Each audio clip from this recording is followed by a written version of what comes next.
ke whakamaru pia ke hufanga atu he talamano e lotu. Tuku e ngō maa o e whainga maari e toeni, ke whakahoko atu ai, puri hiki kuku. Ai ki I tau orunga koe.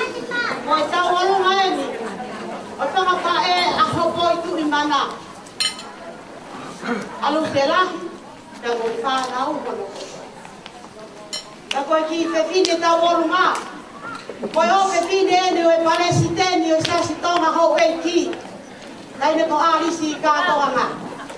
Ko koi, ko mea mai a ārisi, me tonga te ahitereria.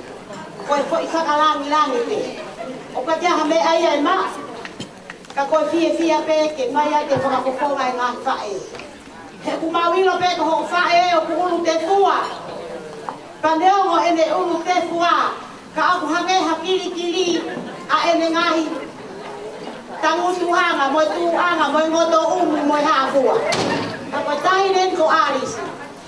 Koe teki mo tuanga. Koe mawanga ko mau sastonga, mau whakeria pe matokia. O siasi me do tisi o kui ki ave ki hama. Ko mau chips of tonga. To take it if we want to. If we don't want to take to the auntie not here, we can take it home with us. Koe whakalangi pe hopoi. Ka koe na ko ke mato kono toe ka. E toki whakakakato ato e au tu au wha.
Tau ki kolosi mai itu ame family, tau